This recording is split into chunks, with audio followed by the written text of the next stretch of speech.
Dr. Joan Borosenko is a respected scientist, licensed clinical psychologist, gifted therapist, and best-selling author. Trained in cell biology, she received her doctorate from Harvard Medical School. She is a pioneer in the field of mind-body health and well-being. Thanks so much for that great warm welcome. I'm excited because today I get to talk about my favorite subject, what fascinates me the absolute most, which is the power of the mind and its effect on our body and, of course, on our life, on our attitude, on our outlook. And also a tad today, we'll talk about the system of medicine and how it's changing. I know from the conversation we had before we started that most of you are members of HMOs. And I got the neatest email from somebody, and it was entitled, Frequently Asked Questions About HMOs. And one said, is it true that my general practitioner can do a heart transplant right here in his office? And the answer was, well, what have you got to risk? It's only a $10 copay. We do live in a time of tremendous medical miracles, fabulous technology. And we also live in a time when there's a growing understanding of how the stress in our life affects our health and our well-being.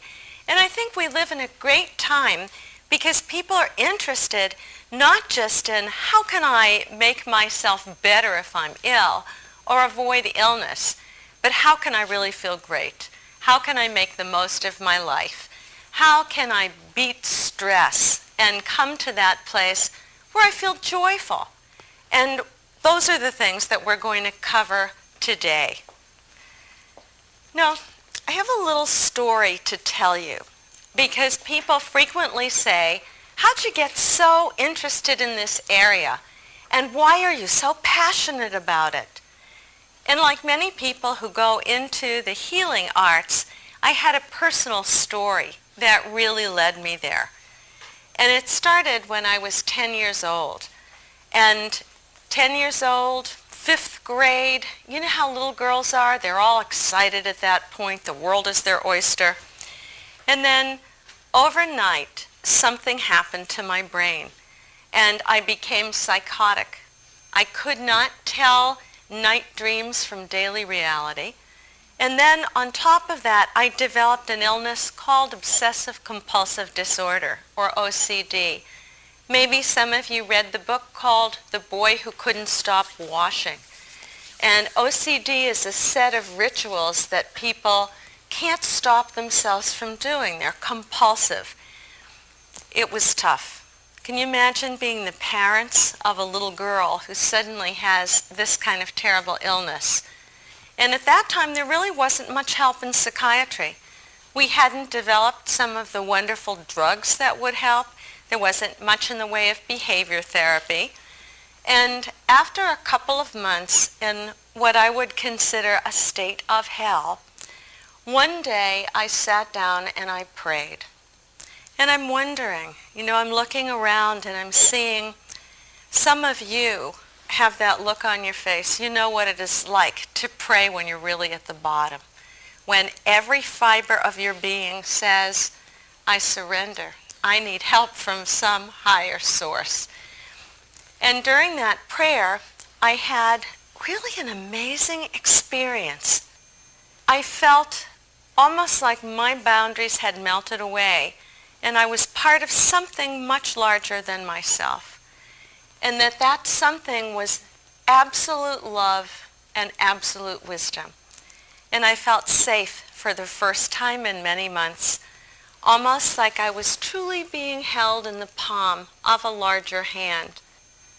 Suddenly, I felt exactly what I needed to do to recover from this illness. And sure enough, over the next couple of days, I did what that kind of inner wisdom had told me to do, and I recovered completely. It is a kind of interesting thing that nobody in my family mentioned it again. It was, and you can see why. There must have been this great fear of don't go back there. But years later, I can tell you that it was the best thing that ever happened to me, because that illness and what was truly a spontaneous remission, if you will, set the course of my life. Because I kept wondering as a kid, what happens in someone's brain? What was it? Was it one hot dog too many? Did I go over the nitrate deep end? What was it? The psychiatrist tried to tell my mother it was because she didn't let me cross the street. But even she knew it must have been something more than that. So I was determined to know, what's the brain chemistry involved? And I said, I will grow up to be a neuroscientist. And then I thought, here's a family in crisis who needs help. And we really didn't get what we needed. So I thought, heck, that's what psychologists do. I'm going to do that too.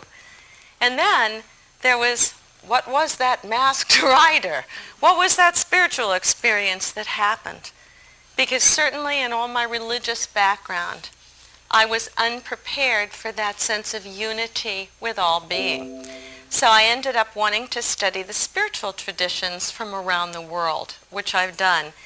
And braiding together science, psychology, and spirituality is what my passion has been for the 45 years since that experience.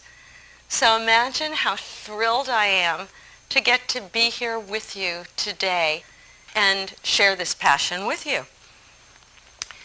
I had a chance, fortunately, to go to Harvard Medical School to study there, first in a field of really molecular biology, cellular biology, and then behavioral medicine, and get licensed as a psychologist, and co-found a mind-body clinic.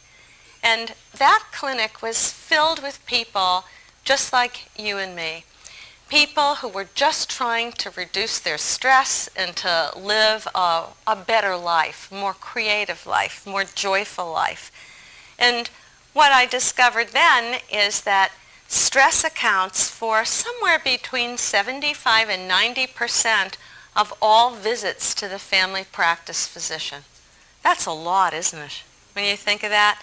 So after all, just the normal stresses and busyness and pressures of life can give rise to headaches and backaches and stomach disorders. And as you know, that's really where the quality of life is. I also had a chance to work with people who had more serious illness. And from them, I learned an awful lot about priorities in life. God forbid, there's nothing like a serious illness to tell you, you got to live now, because you never know when the last minute is. So I get to share all of this wisdom with you today. What I hope that I will be for you is a voice of reason, that I like to balance certainly the spiritual and psychological, but to me, you got to show me the data and the studies. I love the studies, and we're going to share some of them together now. One of the most interesting things about mind-body medicine is that we've all known that the mind affects the body simply by being human, but it seems we need studies to convince us. So, for example, how many of you blush easily? Anybody blush? I know I blush easily. And there's the mind-body connection. You have a thought, and right away it changes the vasodilation of your blood vessels, and you blush.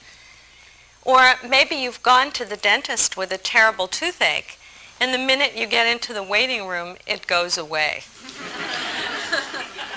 All kinds of mind-body examples. When I was little, I saw a fabulous example of this. My kids are in the audience. Do you guys remember Uncle Duck? Sure. Yes, they remember. Uncle Duck was actually Uncle Dick. And my Uncle Dick was famous in our family because he hated cheese. Once he'd eaten it and it had made him sick. And you know how that is. Something that's made you sick once is disgusting forever after.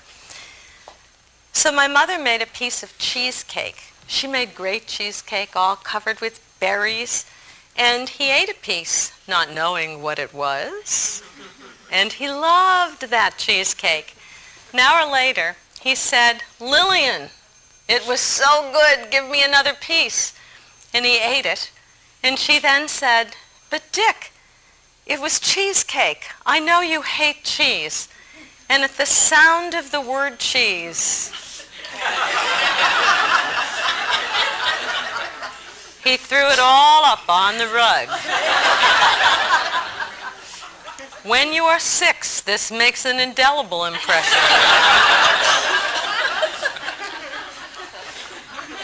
And my mother kept bringing it up through the years as a mind-body example. Clearly, it was not the physiology of the cheese that was the problem. It was a thought about the cheese.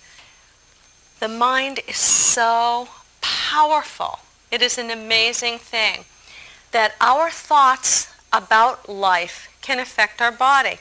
And if you think your thoughts about cheese are powerful, your thoughts about yourself and where you stand in the family of things are even more powerful.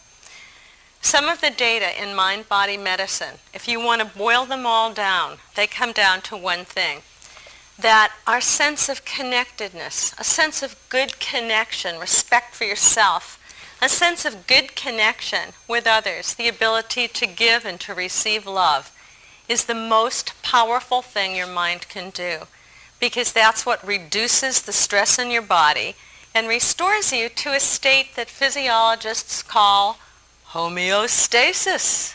Remember that from high school? Homeostasis, the state of perfect balance. So to get to that state of homeostasis and peace, we need to reduce the stress. One little further personal addendum on stress-related disorders. When I was in graduate school, I had a nickname. I was called Psychosomatic Sally.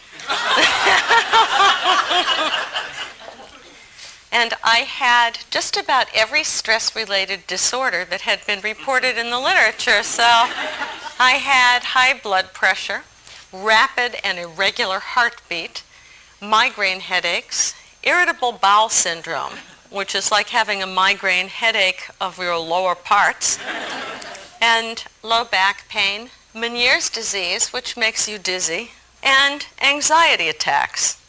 Otherwise, I was fine. None of the doctors that I went to could do anything. What I did was I collected a prescription from each specialist, and not a single one said, "Hey, who are you? And how are you really? What is it that makes your heart sing? What is it that gives you joy? How do you think you're doing in your life? What are your relationships like?" You know, they might have found out something that I was in the middle of a divorce from an early marriage, and I had a young baby, and I was trying to get through graduate school broke. This might have been part of the problem. But nobody asked. And that's often what we complain about in medicine, isn't it? We just want to be seen as human beings. What happened was that I had a graduate student friend in physiology at Harvard, and he did a wonderful thing. He said, "Joan, the only trouble with you is that you have a very powerful mind. And what's going on is that you make these mental movies about disaster. You'll fail this course, you'll starve, your kid won't grow up well without your being there." And your body responds to the movies of your mind, because your body cannot tell the difference between what is actually happening and what you are imagining. It's all the same. So he said, you have to learn to manage your mind. You have to learn to let go of those negative movies and come into the present moment. And he suggested that I take up yoga and meditation. So I did. The amazing part is that within 6 months, all of the stress-related disorders had disappeared, which of course made me a hideous zealot. Oh well. because I know it works, because I know these little changes can not only affect your body, but just make your life so much more peaceful. Let me give you a couple of examples of studies in the field of mind-body medicine, because the last 10 or 15 years has found a burgeoning of studies looking at how the mind affects the immune system, how the mind affects the heart. I mean, you can't even buy cat food anymore without claims that it boosts the feline immune system. Isn't that true? It's amazing. I used to do research in this field, which is called psychoneuroimmunology, or the effect of the mind on the immune system. The funny thing about that word is that it is not easy to pronounce. And at conferences, at least a dozen times, I've been introduced as a pioneer in psychic numerology. Yes, and then I think all those Harvard credentials for nothing. I could do better with the 900 number. Now, what we know with psychoneuroimmunology is, for example, every thought you have affects the immune system. This may sound far-fetched, but there's a great deal of evidence to back it up. Some of you know the work of Dr. Candace Pert, who originally started the National Institutes of Mental Health and was the co-discoverer of the endorphins, the body's own endogenous or internal pain relievers. Candace began the study of the whole field called informational molecules. Great word, huh? Or neuropeptides, neuro being the brain and peptide being a small protein. So we're talking about small proteins made in your brain that bring information to the rest of the body. It turns out that emotions are the link between the body and the mind. Emotions are the link between the body and the mind.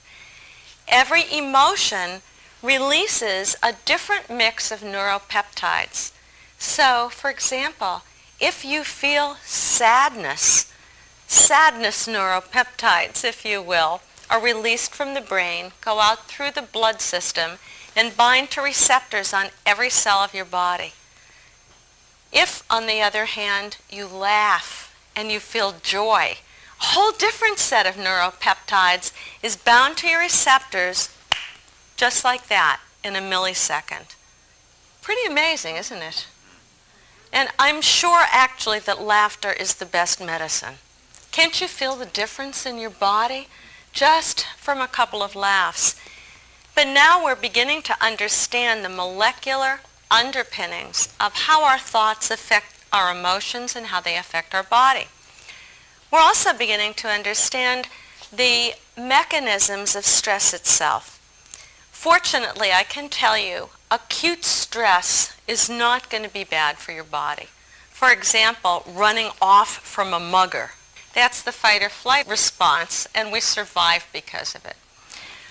What turns out to damage the body and also damage your mood over a long period of time is chronic stress. And chronic stress, I think we're all chronically stressed because the world is so busy and so crazy. But in addition to that, things that cause us chronic stress are just the obvious thoughts we have during our life. And one of the biggest ones is low self-esteem. All the times that we're mean to ourselves, that we sit around and think, I am a worthless worm. Anybody else would have done this differently. And of course, soon you look around and you realize most of us have thoughts like this. Or when we have thoughts of, I'm helpless in this life. I can't do what I want to do. Those are the kinds of things that cause chronic stress over time. And they've studied people who, for example, were abused as children or who were survivors of war. And the chronic stress shows up in high levels of a hormone called cortisone in the blood. Cortisone in high levels can damage the heart, it depresses the immune system, and it also changes your brain, so you actually don't remember things well. This, I think, was a good deal that God made, because if your life was lousy, then you get to forget it.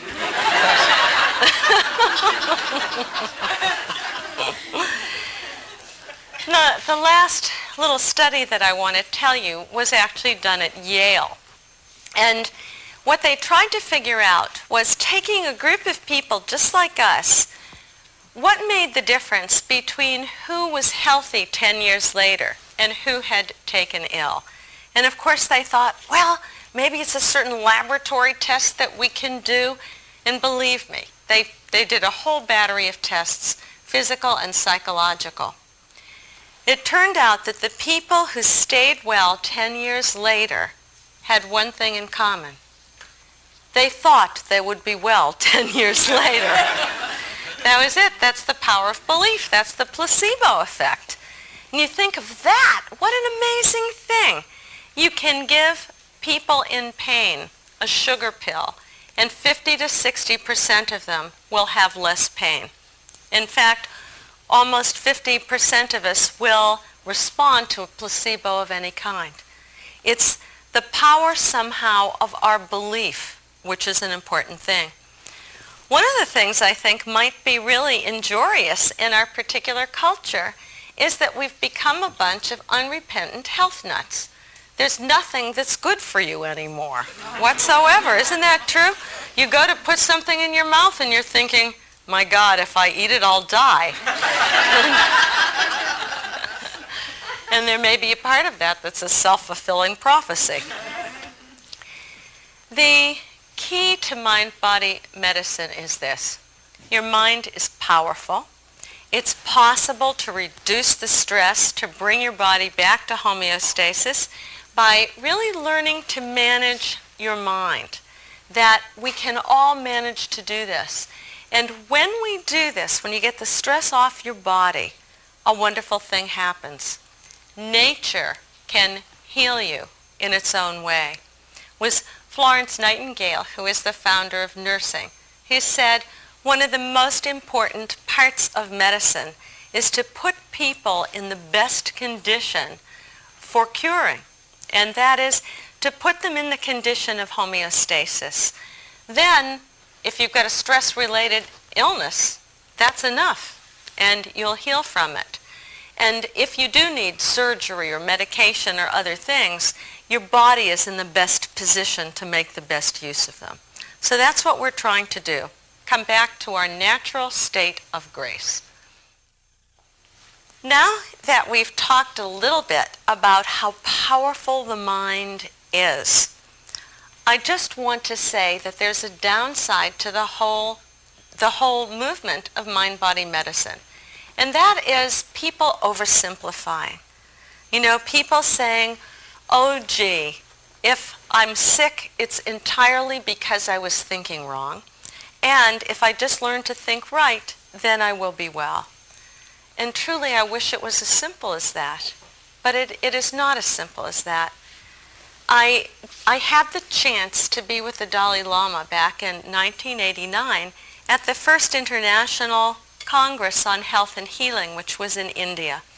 And this was the first question that I asked His Holiness, because I've seen how much pain people go through when they blame themselves for getting sick. And I asked him, I said, what should I tell people? And he said, in a very gracious, very respectful way, tell them not to be so simple-minded. And then he gave such a beautiful lecture. He said, don't forget about genetics, don't forget about environment, and don't forget the power of your mind. But it's only one part of many things that impinge on health. And I would also say, in a certain way, you look at the power of the mind of one individual, and you have to realize many people's minds come together. For example, in deciding should we pollute the environment or unpollute the environment, which is a big effect on health. So, one of the most important things is to recognize you did not think yourself ill. However, your mind has a tremendous amount of power in helping you to become well again. That you can do. I want to just mention a couple more studies looking at mind-body medicine and looking at what guilt does to us and looking at the opposite of that, what connectedness does to help us. Guilt isolates you, don't you think? It makes you think, oh boy, I'm not good here. No, if somebody